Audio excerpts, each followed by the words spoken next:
primeras ampollas de vitamina B12. Como ven allí, no decía B12, sino extracto de hígado. La fecha, si alcanzan a mirar, data de 1929. En la actualidad, una ampolla de B12 genérico está alrededor de 80 centavos. Sin embargo,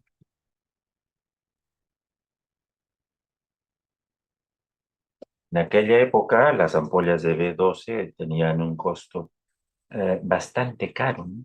Bastante caro en soles, equivalían a casi 700 soles, 650, y eran muy raros, se mandaban a hacer a pedido. Y este producto de B12 se puede ver acá en el New England, que se publica recién en el 42, que son útiles. Pasó más de 10 años antes que se demostrara que eran útiles.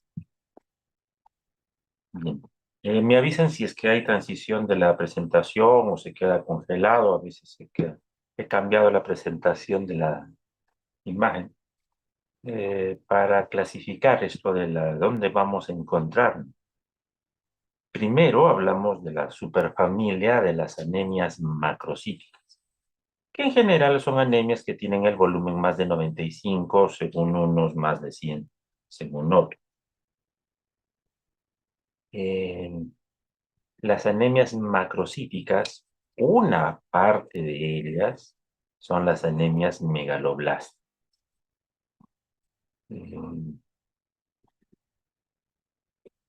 Esto forma parte de aquí. En general, las anemias megaloblásticas más o menos representan 1/3 de todas las anemias macrocíticas. Pero hay otras causas. Las hepatopatías, por ejemplo, son representantes del otro tercio. Y lo que queda se reparten entre los demás, ¿no? Entre aplasia, fármacos, alcoholismo, etc. Entonces, no son sinónimos. El decir anemia macrocítica no es sinónimo de anemia megaloblástica. En la anemia megaloblástica tiene que haber un defecto en el núcleo, en la maduración del núcleo. En las hepatopatías, el defecto es en la maduración del citoplasma, por ejemplo.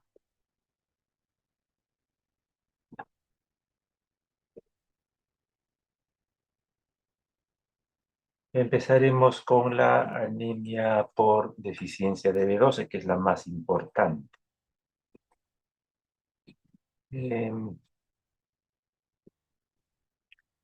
Como ven allí, es una anemia cuya prevalencia se halla entre el segundo y cuarto lugar, dependiendo de dónde nos encontremos.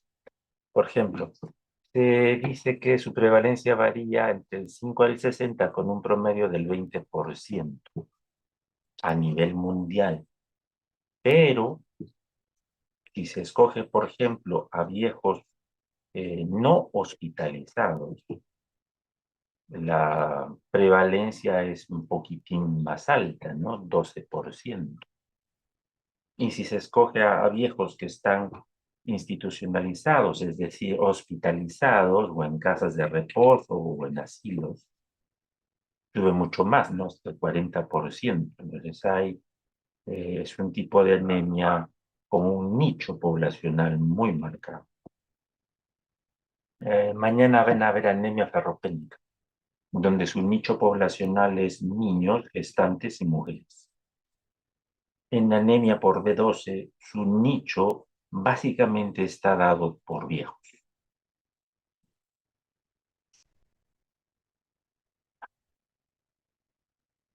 Acá comparto dos estadísticas, una gringa y una de la India. En la gringa, fíjense que la primera causa de anemia en general, extrañamente, es aquella que no tiene etiología. En segundo lugar, la enfermedad crónica. Y en tercero, la deficiencia del hierro. Y la que nos ocupa esta es cuarta, esta es quinta y esta es sexta. Entonces, no es un problema de salud para los gringos, no lo es. Será tal vez para gringos viejos. Ah, sí, ahí sí, tal vez. Escojo la India porque, bueno, es un país con un sistema de salud más organizado que el nuestro y también es tercermundista. Y allí las cosas cambian un poco, pero fíjense que el primer lugar se lo lleva la anemia por deficiencia de hierro y el segundo lugar está la anemia por deficiencia de B2. Entonces es muy diferente en qué país estemos hablando. Corolario. Acá destaco, si bien es cierto, la B12 es la segunda más frecuente en tercermundistas, la del folato es tal vez una de las más raras. Antes no, antes la anemia por deficiencia de ácido fólico y demás eran importantes, tenían mucha relevancia, pero hoy, eh, como este es un examen, perdón, una clase para el examen teórico, ¿qué es lo que les voy a preguntar? Les voy a decir las preguntas, ustedes las anotan y quiero que las respondan como tal, porque no me gusta que después me paren presentando quejas y reclamos de que dijo tal o dijo cual cosa, se las di. El objetivo del examen no es el que memoriza más, sino el que me ha entendido más. ¿Qué les voy a preguntar? ¿Qué les puedo preguntar? La anemia por deficiencia de B12, ¿en qué grupo poblacional es más frecuente? Vale, la respuesta es bien.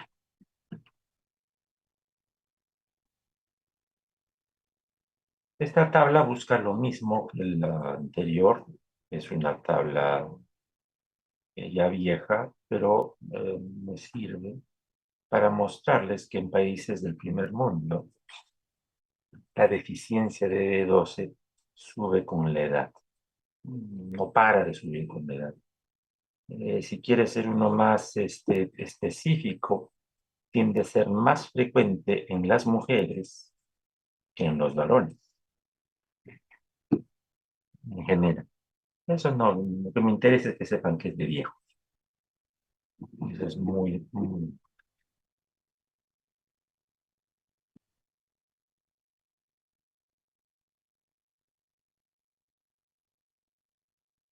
¿En qué consiste? ¿Por qué se le llama megaloblástica? Saben que el ADN tiene dos hebras, ya hacen una hélice.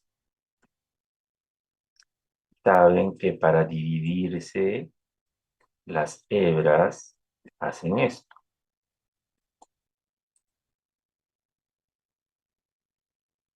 se abren y muestran sus pares de bases acá. ¿Cuánto tiempo se abren? Milisegundos. En promedio, entre 10 y 30 milisegundos.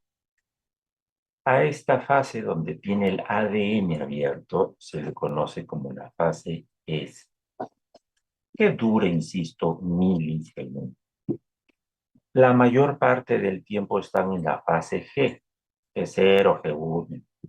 Eso es. Y bueno, ¿y qué tiene que ver en esto la B2? Que una vez que termina la división celular, las hebras tienen que volver a empalmar, a unirse, y se unen por una serie de enzimas que ahorita no vamos a hablar. Y que estas enzimas tienen como cofactor al B12, a la cobalamina. En buen cristiano, B12 se encarga de volver a pegar a las hebras y permitir que la división celular continúe. Cuando las hebras, ante la falta de B12, quedan abiertas, para transcurridos los 30 milisegundos, estos pares de bases expuestos activan a unas caspasas y eso activa la apoptosis, que ya saben ustedes de qué se trata. Pero básicamente la apoptosis, esto es el núcleo, esta es la membrana celular, hace que diferentes proteínas abran canales de agua y entra agua del exterior al interior. Entra agua y otros minerales. Muy puede ser el agua, unas acuaporinas. Eso hace que la célula se hinche y de ser de este tamaño, pues pasa a ser un celulón. Y de allí el nombre de megaloblástico, porque son células gigantes. Y blástico porque es inmaduro.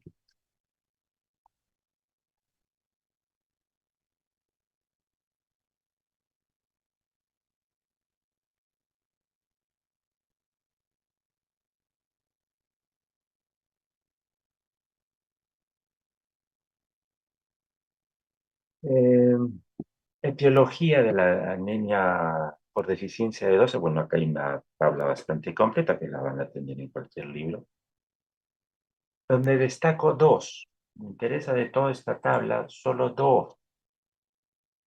Uno, el vegetarianismo. Pero no estrictamente el vegetarianismo, porque no hay muchos vegetarianos, aunque está de moda ahora, pero en fin. Sino la malnutrición. Eh, por malnutrición entiéndase el alto consumo de carbohidratos y demás, porque la B12 viene en productos cárnicos, o en huevo, o en lácteos, en carne, pero no en productos vegetales. Y la dieta, desafortunadamente, en países subdesarrollados, pues no abundan los productos cárnicos. El vegetarianismo como una expresión de la pobreza, digamos, un vegetarianismo obligatorio. La segunda que destaco es la anemia perniciosa, porque esta es una etiología autoinmune, que la vamos a leer y un poquito más vamos a desarrollar. La anterior es porque no como, esta es porque es autoinmune. Y acá no le he puesto, eh, no lo he resaltado como tal, pero estaría las gastritis crónicas.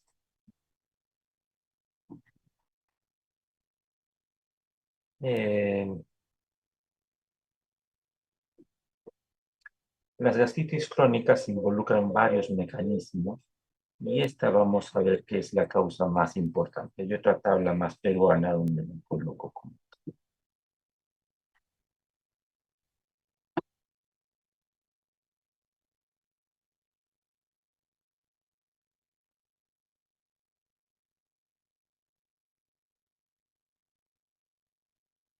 Esta tabla la extraje de un estudio eh, mexicano, donde pueden ver que la causa más frecuente entre los mexicanos es una mala absorción de la vitamina B12.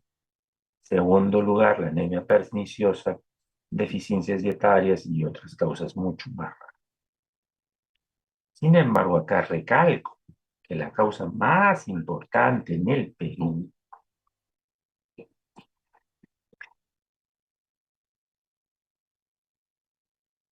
es la gastritis crónica.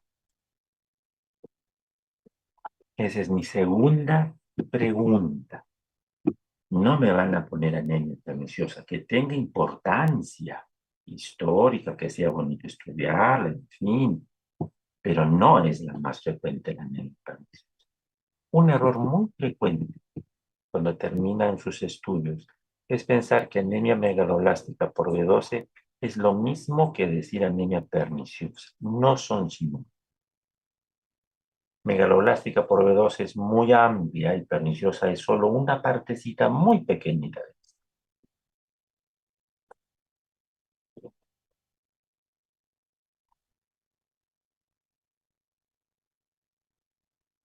Para recordar cómo es el ciclo de la vitamina B12, eh, empieza aquí con la dieta, donde las glándulas salivales van a secretar las proteínas R, que en realidad son proteínas prima hermanas del factor intrínseco que vamos a ver más adelante. Ahora, de las glándulas salivales son principalmente secretadas por las parótidas más que otras. Esta sustancia R, esta proteína R, captura a la cobalamina. Ujú. Bajan los dos y en el estómago son separados por acción del ácido clorhídrico. Y la B12 libre, la cobalamina libre, es a su vez capturada por el factor intrínseco, que es su principal transportador. Eh, el factor intrínseco es producido básicamente por las células parietales, en tanto que el ácido clorhídrico es por las células principales.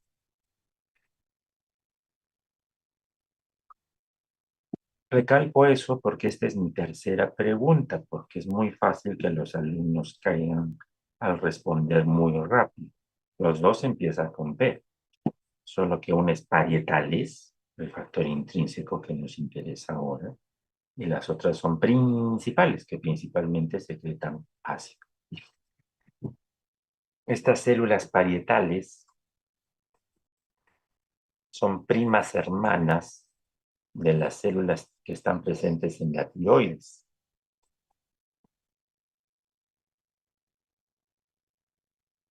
Y también son primas hermanas de las células que están en la glándula suprarrenal. Ahora, ustedes saben que la glándula suprarrenal tiene varias estratos, capas, en fin. No me meteré en eso para no hacerlo muy complicado. Les pido un ratito más bien.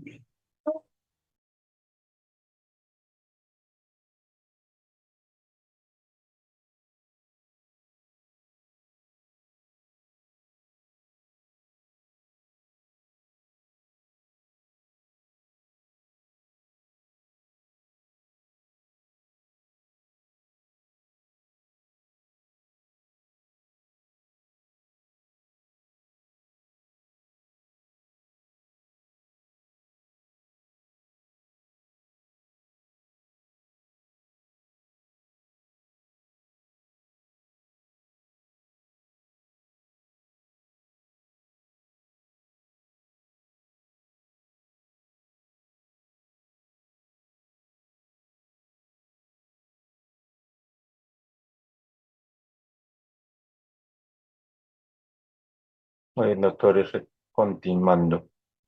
Eh, eh, Les decía que las células parietales son primas hermanas de las glándulas adrenales y de las células tiroides. Eso va a justificar o explicar el por qué cuando hay anticuerpos contra el factor intrínseco en anemia perniciosa, también hay anticuerpos contra las células tiroideas y muchas veces también contra la glándula adrenal. Pero en fin, el factor intrínseco transporta la cobalamina a lo largo del intestino hasta encontrarse con su receptor. El receptor que está en el intestino delgado, en la porción distal, en el ilion terminal. El receptor para el complejo factor intrínseco B12 se llama cubilina, que no les voy a preguntar. Una vez que es internalizada, la vitamina B12 es unida a la transcobalamina 2 que lo transporta hacia el lado luminal y allí la cobalamina 3 la reparte al cuerpo.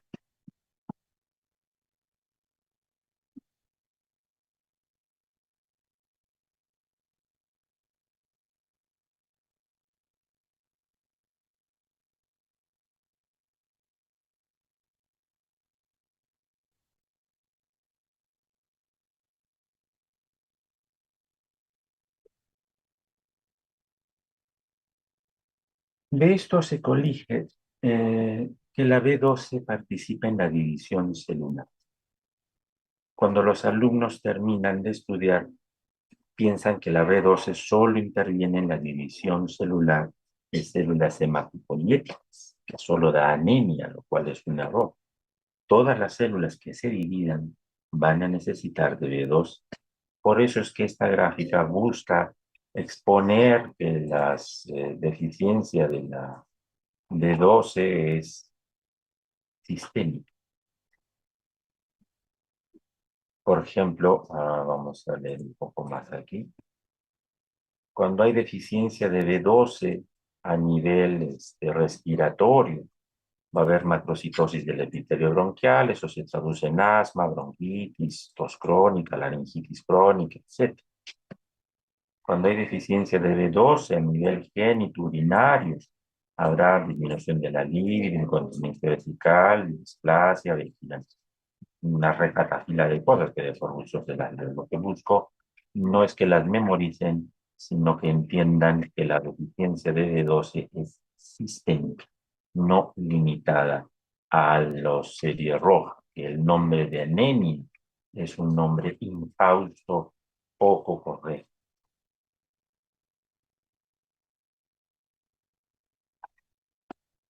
Lo mismo puede decirse que cuando hay deficiencia de B12 a nivel, por ejemplo, del músculo, va a causar fatiga crónica, osteoporosis, sarcopenia, espasmos, calambres, etc. Y tal vez el aspecto más importante de la B12 es su compromiso del sistema nervioso central, que lo vamos a enfatizar más adelante, pero acá les digo que la deficiencia de B12 es causa de depresión, fatiga crónica, confusión, disminución de la memoria, ideas suicidas, fobias, irritabilidad. Y antes, hasta hace unos 10 años, se describía psicosis. En el 2 de mayo, por ejemplo, donde trabajo, por lo menos he visto 2 casos de psicosis que terminaron en suicidio por deficiencia de B12, ¿no? Que ya no se suele ver ahora.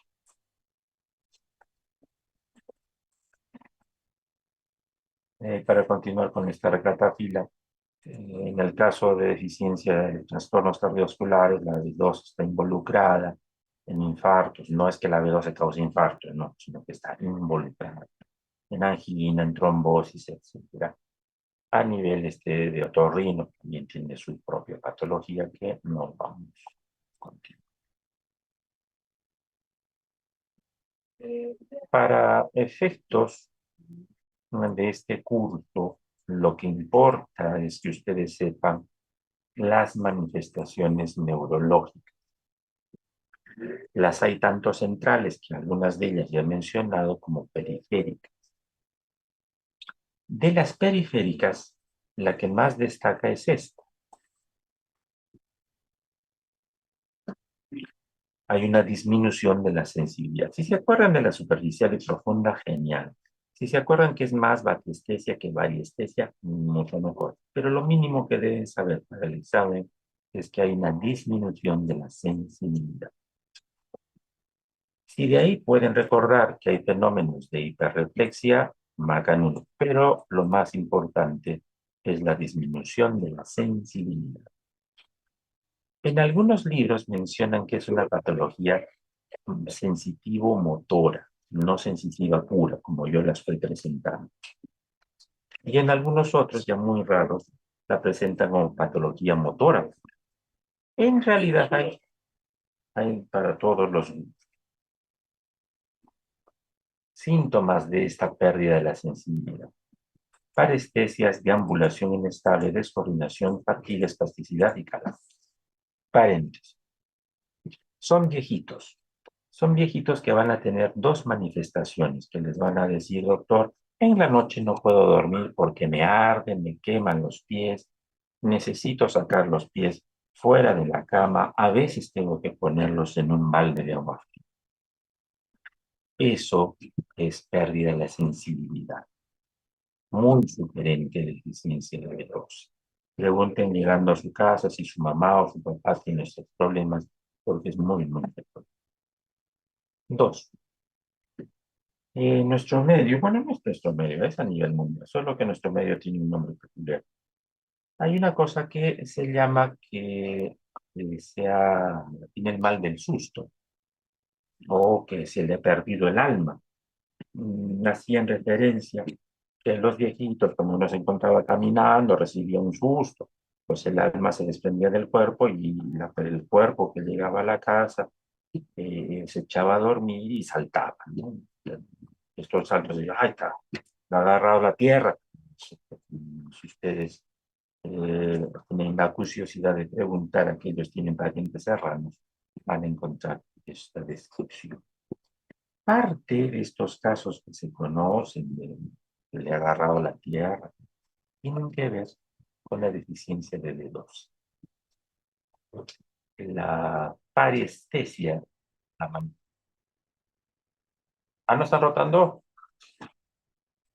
Ya vamos entonces a sacar de aquí.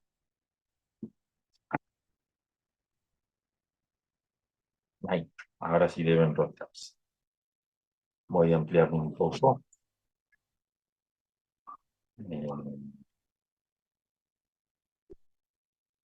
Entonces les decía, las parestesias es la manifestación más importante de estos males que tienen. Espasticidad es la segunda más frecuente. Cuando los viejitos dejan de caminar y se echan a dormir, a descansar, van a sentir esta espasticidad que les causa mucho, mucho dolor. Sospechar en dedos. Doctor, ¿Sí? disculpe, solo para corroborar, se quedó en la imagen de donde está el estómago y todo.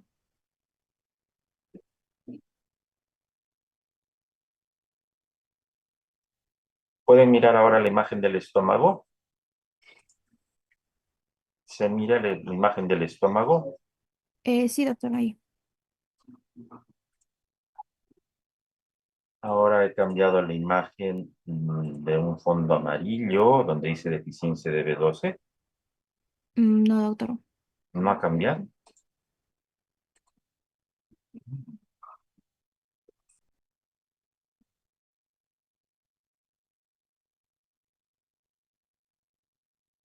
Ahora, Ahora sí, doctor, se puede ver. ya. Gracias, doctora, por avisar. Estoy colocando acá la imagen que les decía. Hay dos cajas, una de color rojo y una de color verde, donde señalaba esto de la disminución de la sensibilidad que se traduce en parestesias y espasticidad principal. He cambiado la imagen. A ver si ahora puedo hacerlo más grande. Acá se mira una anatomía patológica de una médula espinal normal, donde pueden ver las astas anteriores y las posteriores. Como saben ustedes por anatomía, las posteriores son las que tienen las fibras sensitivas, principalmente, y las anteriores es básicamente las motoras. Cuando hay deficiencia de B12, desaparecen las astas posteriores y las anteriores se tornan mal, pero ahí están, se pueden notar. A su izquierda, la flecha negra señala el cono medular, el cono espinal, y luego aparece esta saculación que termina acá. A esa saculación se le conocía como siringomielgia. Una de las causas de siringomielgia es la deficiencia de B2. ¿Por qué aparece? Aparece porque en esa zona donde ha desaparecido la mitad de la médula espinal, ha sido degenerada apoptóicamente y aparece esta imagen vacía en la persona.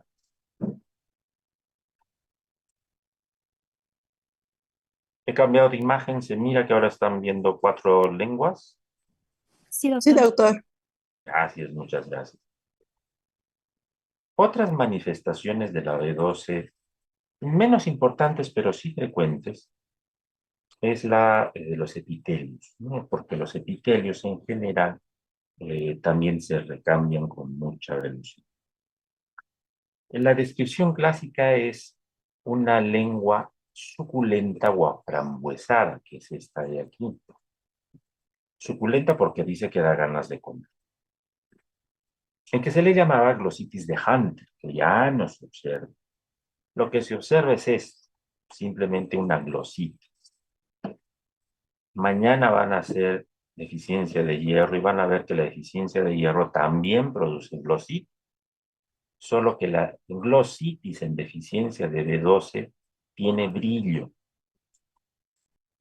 La glositis en deficiencia de hierro no tiene brillo, es una lengua malagracia, no invita a mirarla, en cambio la otra sí tiene un aspecto muy peculiar. Una es aframbuesada y la otra es sin.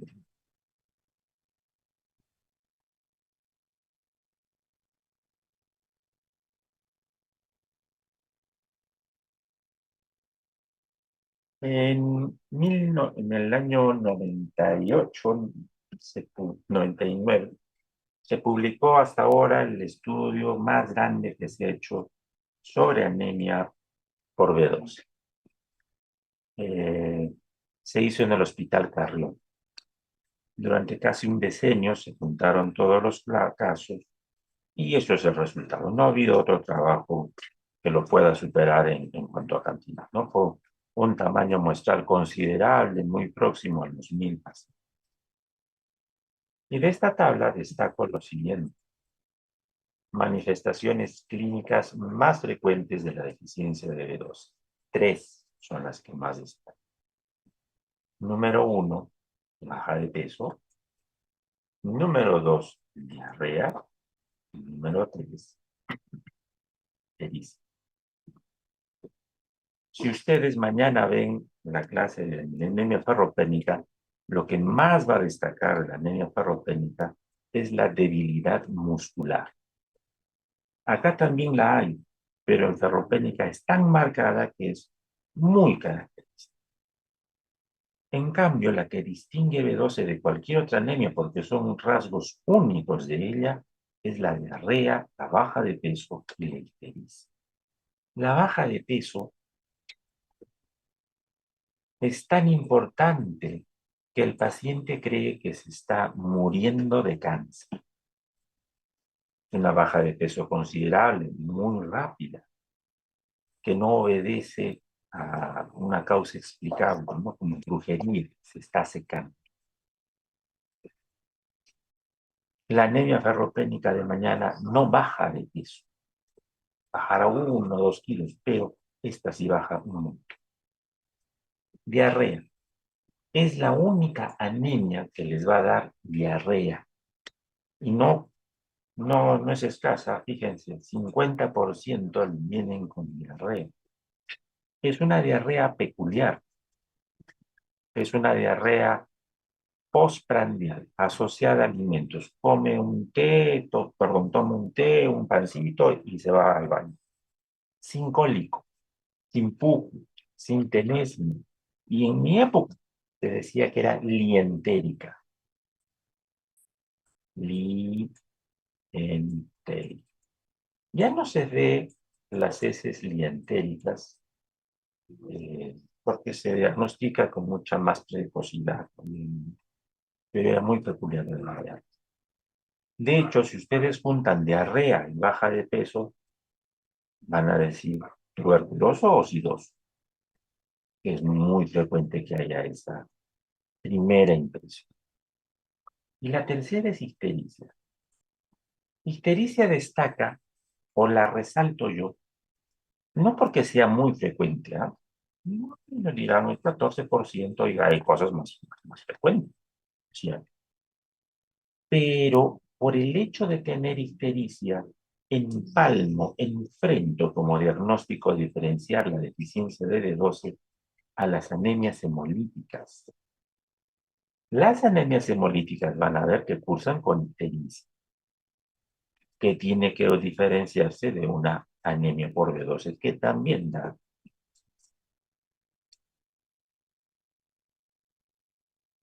cefalea, y en fin. Mañana van a ver en deficiencia de hierro que además de problemas musculares, deficiencia de hierro da mucha cefalea, pero muchísimo. Que en B12 no tanto, no está. Eh, a estos pacientes les hicieron endoscopía con biopsia y de ahí sale, y recalco, que la principal causa es una gastritis crónica atrófica. Ya las otras causas son muy raros. Fíjense que cáncer gástrico no es la principal causa, de hecho es una de las causas más raras de anemia megalónica. Hasta ahí. ¿Alguna duda o pregunta? Mm, al- Doctor, una sí, pregunta. sí. Disculpe, ¿la ictericia sería de dominio directo o indirecto? Tanto la clase que van a hacer de anemia hemolítica es indirecta y esta también es indirecta. Las dos son indirectas. Sí, doctor, muchas gracias. Ah, es muy bueno saber que alguien pregunta. Anemia perniciosa. No es la principal forma de anemia megaloblástica, pero tiene un cariño, un valor histórico y algunas peculiaridades clínicas que valen la pena que se le dedique 3 palabras. Un poquito de historia. Gracias a la anemia perniciosa es que se buscó la cura. Se le llamó perniciosa porque lo mataba al paciente. Alguno de ustedes debe conocer unas de estas ideas de que hay ciertas formas de brujería en las cuales la persona se va secando en vida y al final se muere. Y uno no le encuentran por qué se está secando, ni qué caso, ni cómo correspondía a esta descripción. Fíjense que este era el brazo de un paciente X cuando al momento del diagnóstico, y este es el brazo del paciente este, poco antes de morir. Morían con pesos extremadamente bajos de 20 kilos, 20, 25, una cosa muy espantosa y dolorosa. Por eso se le llamaba anemia perniciosa. Y fue descrita por el doctor Addison, el mismo que más adelante ganó fama por su enfermedad de Addison, el endocrino, es el mismo tío. Eh, Gracias a sus estudios, él descubre que lo que en realidad falta es el factor intrínseco. Luego más adelante se sabrá que hay anticuerpos contra este factor intrínseco y eso lleva al desarrollo de la vitamina B12 como tratamiento experimental que al final se aprueba en la década de los 40, que conjuntamente con la penicilina fue de los avances más importantes en medicina. Eh, Addison no se llevó el Nobel, como lo haría Fleming.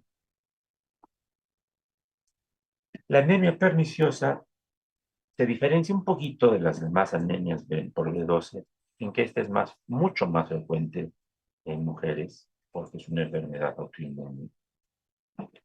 Es mucho más frecuente en los muy viejos, o sea, B12 yo espero en viejos de 50 años, 60 años, mira.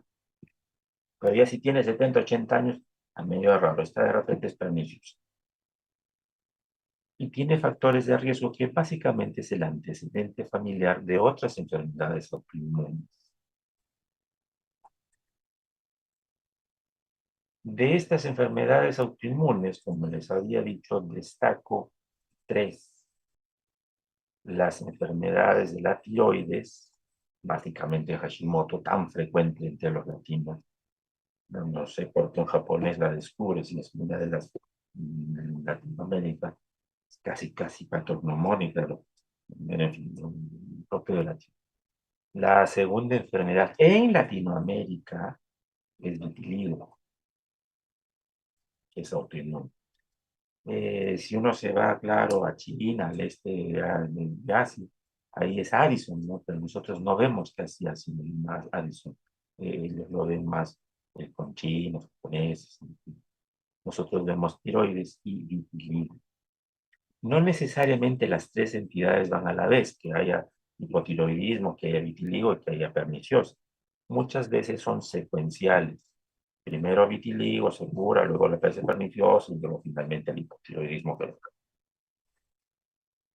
En cambio, en los gringos, sobre todo los rusos, eslavos, la asocian más con colitis, pero bien, eso es otro tema. Entonces, La anemia perniciosa, ¿qué deben saber? Y esta es mi cuarta pregunta, que es una forma autoinmune de anticuerpos antifactor intrínseco, que también además de anticuerpos antifactor intrínseco, anticélulas parietales y antitiroideos. Obviamente no se cura. Esta es una foto de lo que se mira en un aspirado de médula, donde se ven a estas células. Deberían ser estas del tamaño normal. Ven este grandote, esto es un megaloblasto. Ven que hay manchitas blancas en su núcleo, eso es el agua, la coaporina que está bombeando, bombeando hasta que haga pum. Pero no hace pum de inmediato, le toma algunas horas, suficiente como para que dé este aspecto megaloblástico. Los más grandes son los rojos, los más difíciles que hagan pum, pero estos de aquí son serie mieloide que también van a hacer pum.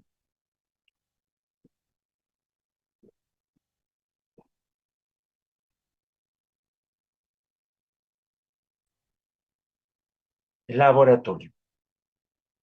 Si en la parte clínica he dicho que megaloblástica B12 tiene su peculiaridad, la parte laboratorial también tiene la suya. Por ejemplo, la deficiencia de B12, recuerden que estamos hablando de B12, en el hemograma me da pancitopenia con más frecuencia que otras anemias. La deficiencia de hierro de mañana no da pancitopenia, no da. A veces en un 10% da visitopenia, pero es raro, mínimo, pero no da enfermedad. En cambio, la B12 la da con mucha frecuencia y si no da visitopenia, si no da pancitopenia, da visitopenia. Entre las dos suman un 90%. Eso para empezar es muy importante. Dos, el nivel del volumen, que en mi grupo de prácticas les explicaba. Yo tengo un volumen de 80 a 100 que va a ser normal. De aquí para adelante son macrocíclicos. Entre 100 y 110 no puedo hacer un diagnóstico, no puedo hablar de algo específico, porque acá, por ejemplo, pueden haber anemias parropénicas, aun cuando ustedes piensan que solamente es microcítico, no. Las parropénicas pueden dar volúmenes. Acá también va a estar de 2, acá va a estar de 9, un montón de cosas. No puedo afirmar nada. En cambio, de 110 a 120, solo hay por B9 y por B12. Ya es muy selecto, digamos. Y más de 120, solo puede ser B12, ya es exclusivo es la zona VIP de la B12, tener volúmenes arriba de 120, ¿no?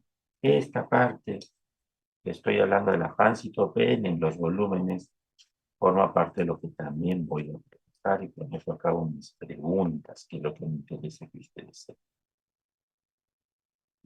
sepan. Les había dicho que la anemia megaloblástica por B12 cursa con ictericia.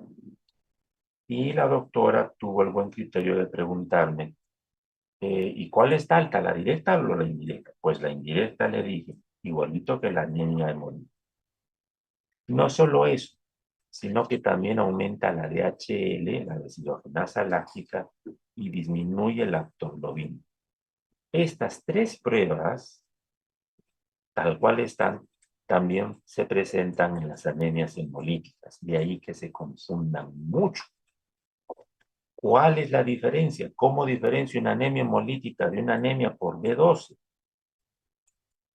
Por los reticulocitos. Aquí van a estar bajos y aquí van a estar altos. Pero en las otras pruebas de laboratorio serán de igual a igual. Hasta allí. ¿Alguna duda, pregunta? Doctor, ¿puede repetir la última parte, por favor? Ya. Cuando hagan anemia hemolítica, que son varias clases, son cuatro clases, van a ver que todas las anemias hemolíticas laboratorialmente se caracterizan porque hay aumento de bilirrubina indirecta, porque hay un aumento de la deshidrogenasa láctica y porque disminuye la hemoglobina. Esos mismos hallazgos también están presentes en la B12. La B12 hay bilirrubina indirecta, aumenta la DHL y disminuye la hemoglobina. Tan igual como la hemolítica. Laboratorialmente es dificilísimo discernir entre las dos. La única forma de diferenciarlas es con los reticulocitos. En anemia por B12, los reticulocitos van a estar bajos. ¿Cuánto significa bajos? Menos del 5%. Usualmente alrededor del 0,5, pero menos del 5. En cambio, en las anemias hemolíticas siempre van a tener los reticulocitos altos. Eso es más del 5%. Menos del 5, más del 5. Esa es la utilidad de los reticulocitos en estos casos. ¿Alguna otra duda, pregunta? Bien. Vamos a tener la siguiente. En esta fotografía de hemogramas muestro que en los polimorfonucleares normalmente deberían haber 6 núcleos, como vimos. En el caso de deficiencia de B12 hay polisegmentación, es decir, hay más de 6 lóbulos. 1, 2, 3, 4, 5, 6, 7, 8, 9, 10, 11. Encima impares. A eso, cuando tienen más de 6 lóbulos, 6 núcleos, se llama polisegmentación. Y esto es propio de B12. También con fármaco.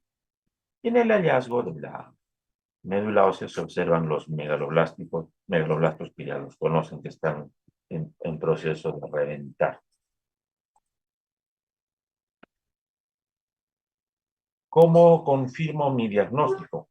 Primero entonces sería recapitular. ¿Y en quiénes sospecho entonces B12? Ustedes deben sospechar B12 por el hemograma. 1, paciente que viene con pancitopenia o visitopenia y volumen alto, sospecho B12. O una anemia triste y común que viene con volumen súper alto, más de 120, B12. Esa es mi sospecha por laboratorio. ¿Cómo lo confirmo? Dosando la B12. El problema está en que, como ven acá, la B12, nadie tiene un patrón único porque varía con las razas y poblaciones. Por ejemplo, los japoneses dicen, porque tienen plata y han medido cuánto de B12 tienen sus japoneses, para mí varía entre 500 y 1300. Compárenla con los canadienses. Los canadienses, por sus tribus árticas, el nivel mínimo es 180, ¿no? Entonces es muy dispar. Tanto que la OMS dice, miren, yo no les voy a decir el mínimo ni el más. Sí les digo que el nivel promedio debe estar en 480. Promedio. Y entonces, ¿qué hacen ustedes? Por convención, por más que yo reniegue, se adopta en el Perú y en toda Latinoamérica el patrón gringo de los Unites, donde dice que el nivel mínimo, no promedio, mínimo, es 350. Cualquier valor por debajo de 350 se considera ya deficiencia. La principal crítica es que nosotros, en la población gringa, pues la mayor parte son blancos y negros.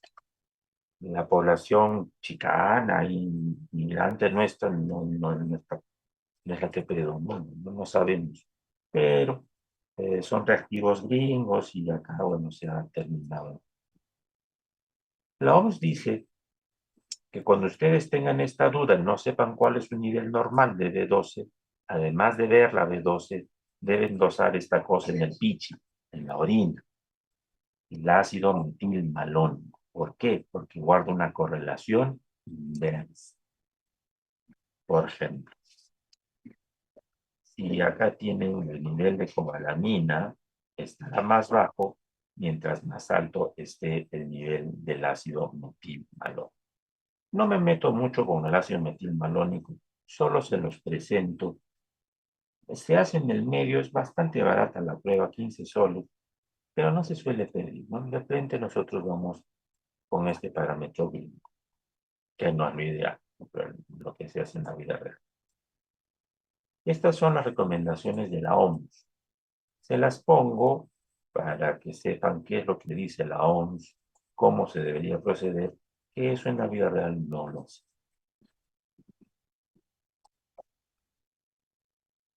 Diagnóstico. Entonces, tengo mi diagnóstico porque he medido la vitamina B12, donde debe estar disminuida. Asumo mi patrón gringo. Y gracias a eso, la diferencia de la deficiencia de B9. 2. Una vez que sé que es deficiencia de B12, tengo necesariamente que dosar anticuerpos para saber si es autoinmune, si es perniciosa. Pido factor intrínseco, pido anticélulas parietales, podría pedir antitiroideos, que yo quiero, pero mínimo se pide antifactor intrínseco. Y tercero, tengo que diferenciarla de las anemias hemolíticas por los reticulocitos. En el mielograma también se considera que debo diferenciarlo de los síndromes mielodisplásicos, pero valgan verdades, eso ya es más jalado de los pelos. En cambio, con anemia hemolítica sí es muy...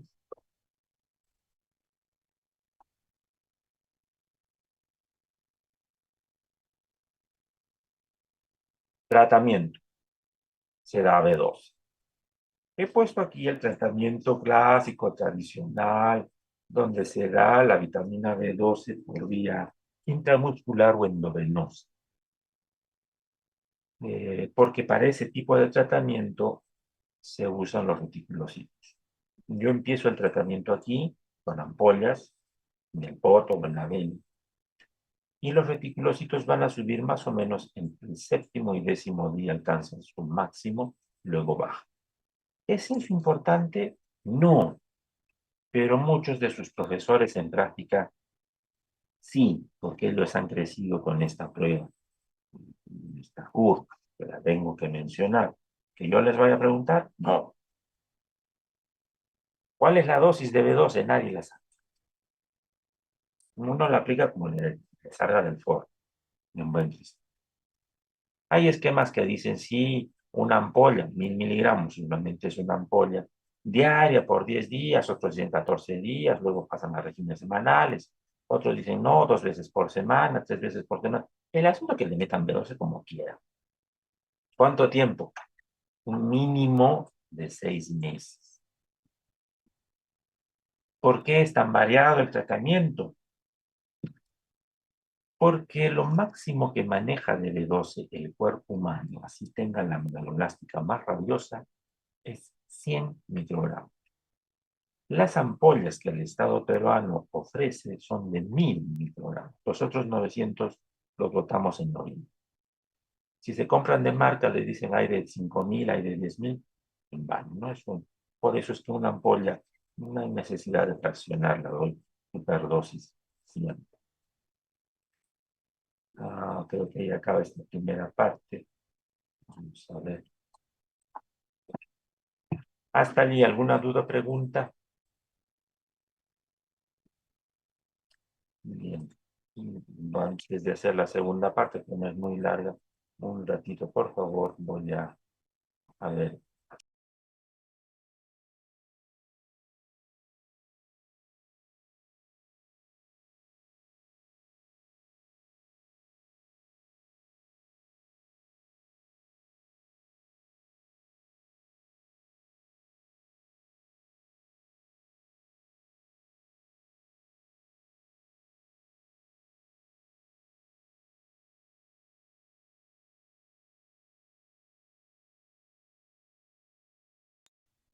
Ahora sí, doctores, continuando.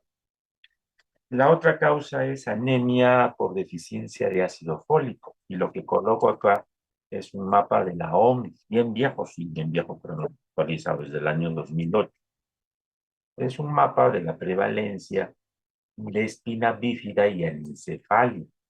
Y en el 2008 el Perú pues tenía un lugar destacado como siempre en las cosas malas.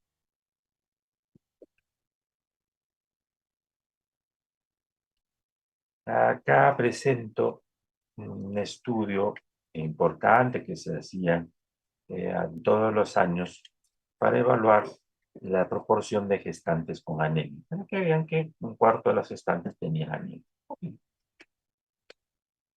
En este estudio se midió la prevalencia de deficiencia de hierro y se encontró que el 21% de las mujeres en Lima Metropolitana tenían deficiencia de hierro. ¿No?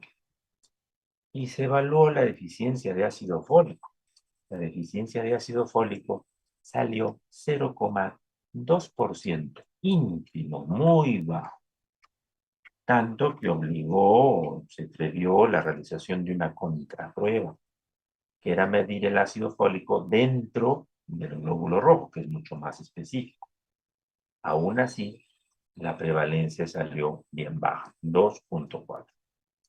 Para que una prevalencia sea de consideración, por lo menos tiene que afectar al 12,5% para arriba, ¿no? 2,4 casi nada, casi a la zapa.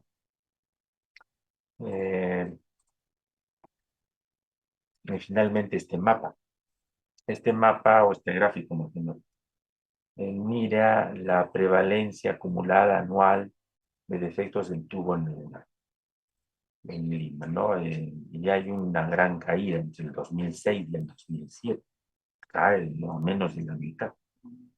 ¿Qué sucedió?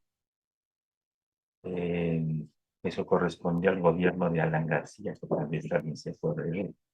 Y no estoy diciendo que haya sido un buen gobernador. Lo que sucedió fue que la OPS,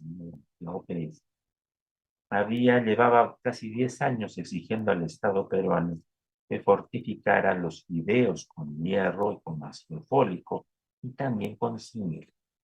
Ya el Estado peruano no hizo caso.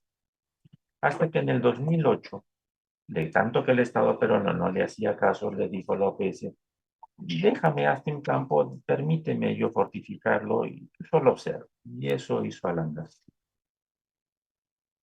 Pero no lo hizo tan bien. Metió la mano y al final salió menos exitoso de lo que se quería.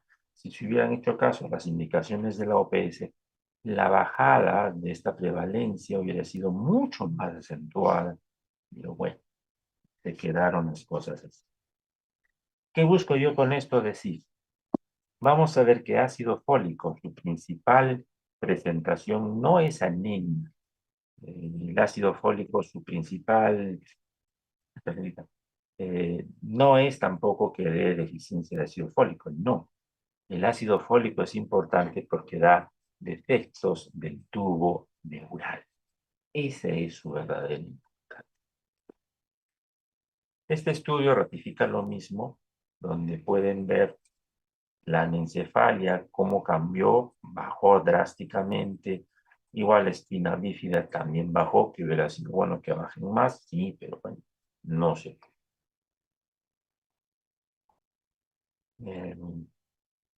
Entonces, ¿qué decir de ácido fólico?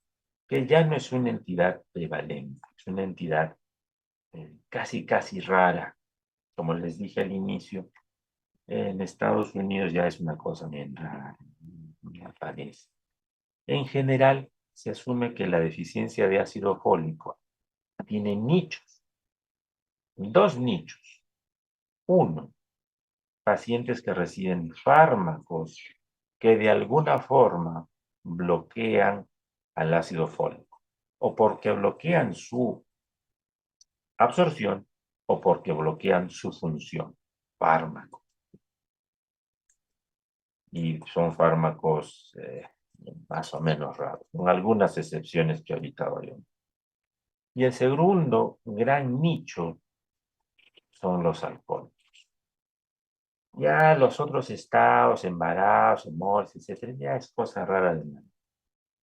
Entonces, no es un problema ahora de salud. Dos palabras sobre los fármacos. El fármaco más asociado a la deficiencia de ácido fólico es uno que está en boga, que es la metformina.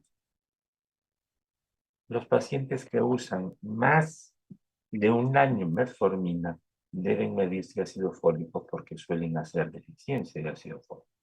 Ahí están otros que no vamos a mencionar.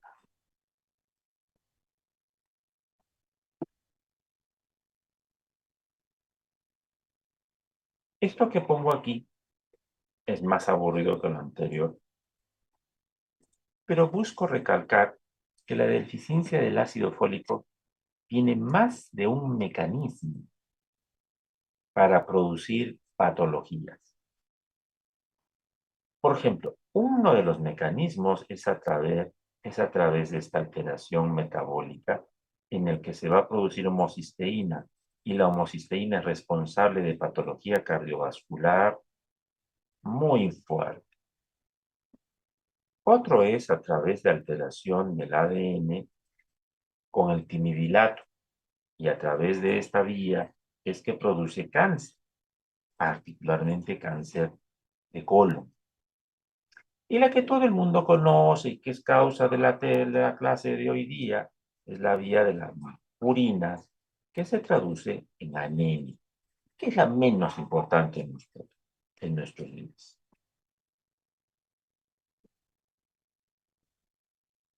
Esto que hay aquí es un afiche que se repartía, bueno, ¿qué se repartía? Todavía debe estar repartiendo. En el aeropuerto de Miami, a las mujeres sobre todo, donde decían, y llaman la atención, manifestaciones clínicas de la deficiencia de B9.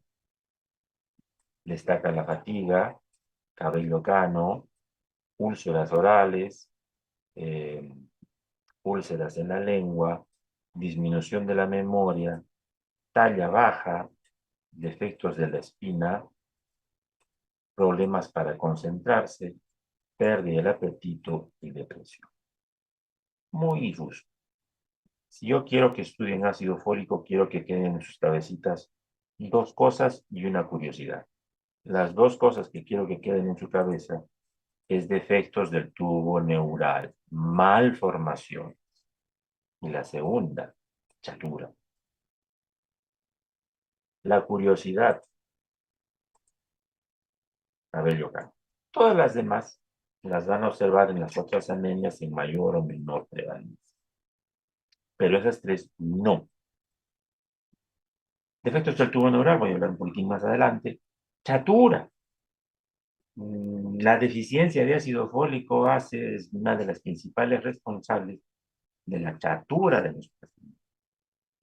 Y la segunda es la deficiencia de hierro, y cuando se asocian las dos cosas, pues ya sale un peruano de 1,50 m. Chatura. Curiosidad, el cabello cano. Vamos a ver, eso se llama cromotrixia. Cuando ustedes estén cerca de dar un examen muy importante o estén en una situación estresante, días después les va a aparecer canas prematuras. Eso es porque han tenido una deficiencia aguda de ácido fólico.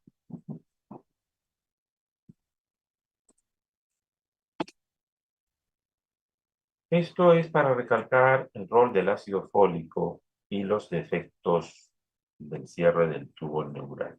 Pero no solamente son malformaciones del tubo neural, son cualquier tipo de malformación, desde la más frecuente, que es esta, labio y paladar hendido.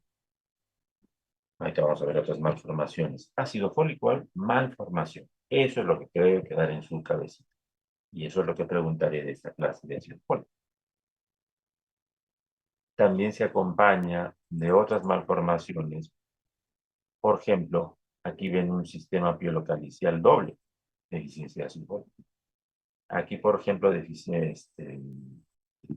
defectos del tabique cardíaco, sellado, comunicaciones, shunts, también eso es ácido fólico. Ácido fólico igual malformación de cualquier sitio.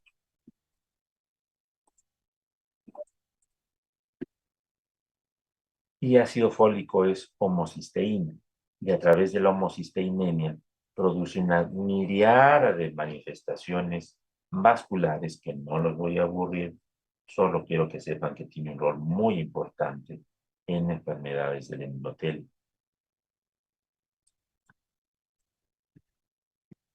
No he puesto hemograma, porque no tiene un hemograma característico. Si hay un hemograma característico de pancitopenia, volumen muy alto, para B12, en ácido fólico no hay un hemograma característico. No es que yo les pueda decir qué hemograma piensan en ácido fólico. No. El cuadro clínico, salvo esto de las malformaciones, nosotros no son tan notorios. Y cuando se sospecha, casi siempre se debe solicitar el ácido fólico en conjunto con la medición de vitamina B12. Lo que se suele pedir es medir el folato sérico y si se necesita, se hace una contraprueba de mayor sensibilidad y especificidad que es folato intraglicerídeo. Basta con medir folato sérico. A veces se puede también medir homocisteína. Lo malo de la homocisteína es que es una prueba que debe de hacerse de inmediato, no tolera que se guarde el registro. En este hemograma,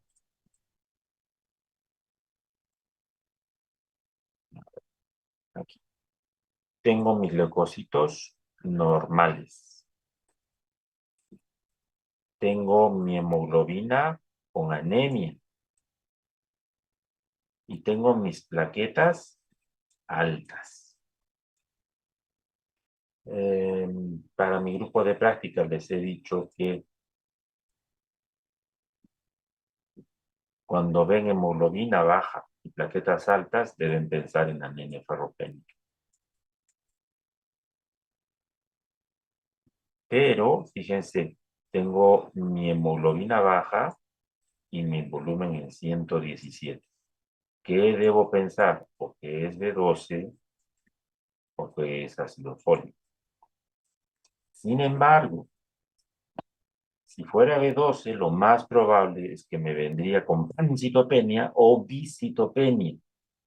Y acá ha venido ninguna de las dos, solamente anemita. Entonces, lo más probable es que este hemograma sea una deficiencia de ácido fólico. ¿Entendido hasta ahí? ¿Alguna duda o pregunta?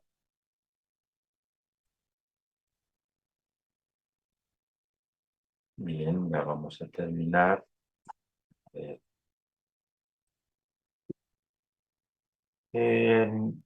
Solo para enfatizar el rol del ácido fólico y el desarrollo de cáncer.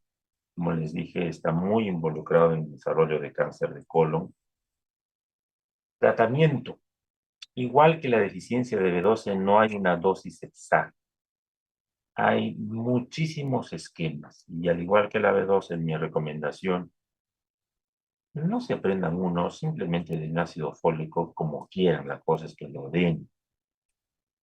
Pueden darlo a la dosis tradicional, que es 1 miligramo por día.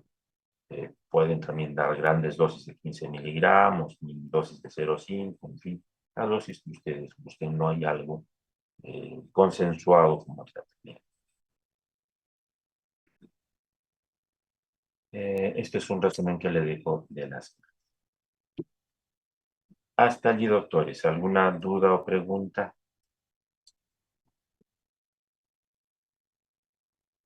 Muy bien. Si no hay dudas o preguntas,